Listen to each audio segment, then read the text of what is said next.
After widespread report of deaths due to oxygen shortage during the second wave and the political controversy around it, the centre has today said that only 2 states have reported deaths due to lack of oxygen. They are Punjab and Arunachal Pradesh. As per centre, Punjab has reported 4 suspected deaths due to lack of oxygen in a private hospital, alleging that politics surrounding oxygen deaths. Health Minister Mansukh Mandaviya said that the government has no reason to hide the data on it. Mandaviya also said that the centre has repeatedly written to states for data and 19 states had responded to their query on oxygen deaths.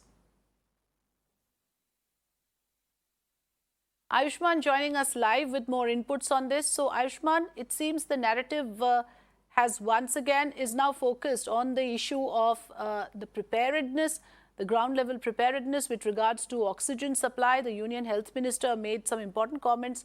Take us through the latest, please.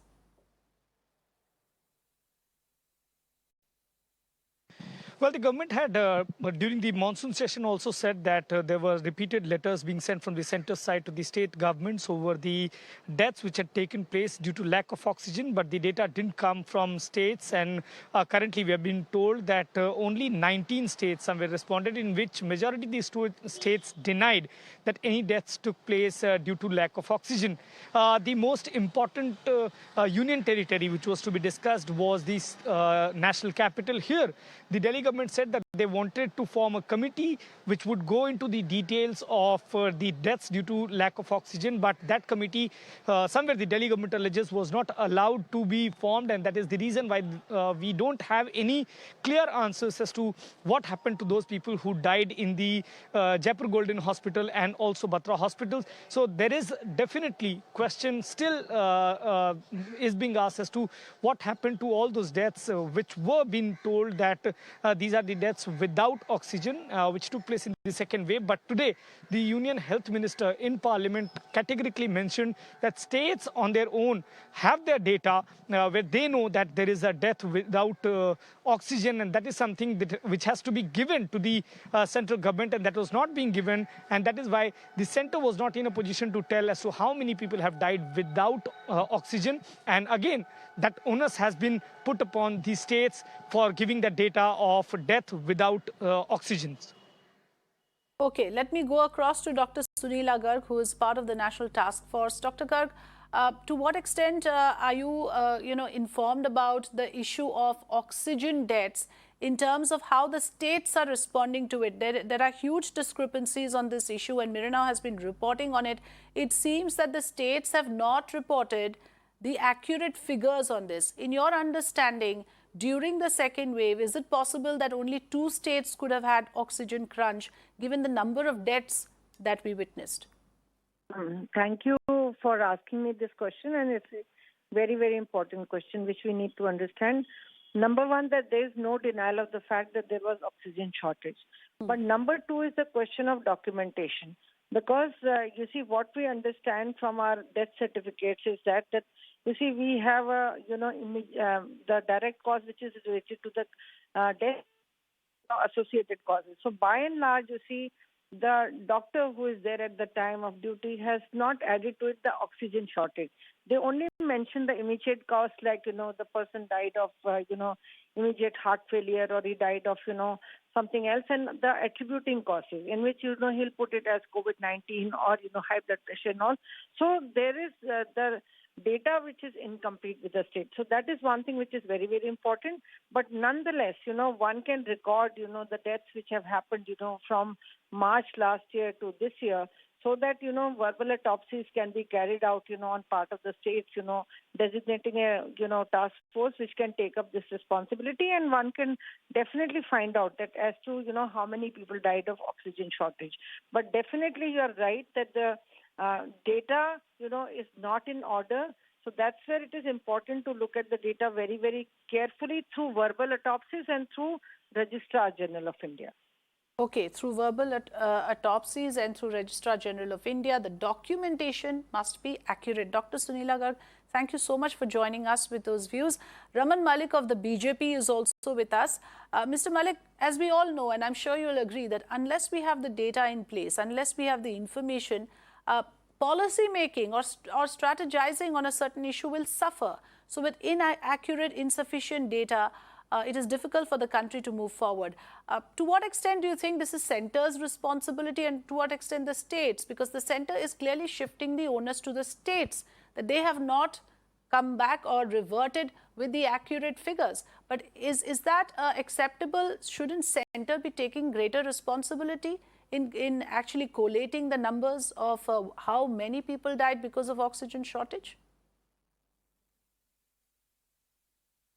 If every responsibility has to be taken by the center, whether it is the data or whether it is taking care of the crisis, then why do you require state governments? I don't think then we require any federal structure. Then it should be a central structure. We should move to a presidency. But having said that, I think it is responsibility of the states to provide adequate data. I remember on your channel, we had a discussion about the number of deaths being reported and mismatch and other things. And then when I told the facts, which is that a person may come from any state, wherever the person is a resident, the death would be registered there as a person died. And if it is cremated by the civil authorities in another place, in another district, they will record it as what they have done. So those mismatches have happened because of the working procedures that were laid down. COVID is a once in a century kind of a situation. Yes, we need to upgrade ourselves. Yes, we need to change our issues in terms to our operative issues. We need to kind of move and make things right. Having said that, I also would like to bring to your attention that of late the Omicron threat that is there, a certain chief minister had been sending letters and playing letter. I would definitely say this, that the concerned chief minister, who also has a health department under his government, should have actually gone forward and said that these are the health advisories my state government of Delhi is issuing, wherein every person who is coming needs to carry this if they have to step foot in Delhi. Why do you want and wait for the center to do everything? Otherwise, in other cases, Afrida, you would understand, suddenly these people can host their own assembly. No, it's a center-state collaborative effort, sir. Let's be together in this, and it simply doesn't help the country to shift the onus. I asked you that question because whenever there is an emergency of this nature, a crisis, a public health emergency of this nature, the lines must blur. The center and state must come together, and the center has sent teams each time there is a crisis in a state. So if it is about putting the numbers together on how many oxygen deaths have happened, can the center completely shirk responsibilities? Is what I was asking you. We are not shirking responsibility. All that we are saying is, let the states provide us the data. We will definitely be sharing it with the honorable members of the Lok Sabha and the Rajya Sabha and the nation also. But at the same point, you must understand this much, that today, if you remember the kind of pressure that the Honorable Supreme Court exerted on the government of Delhi about, the oxygen shortage and how things were, and if they were to get into an audit and suddenly the oxygen shortage was suddenly vanished in a couple of hours. So the point which I'm trying to make here is that it is a collaborative effort, but you cannot just go on to say that center government will do everything and we will only contradict the central government. You will have to collaborate with the central government for services to be rendered properly to the citizens. Yes, I got that point.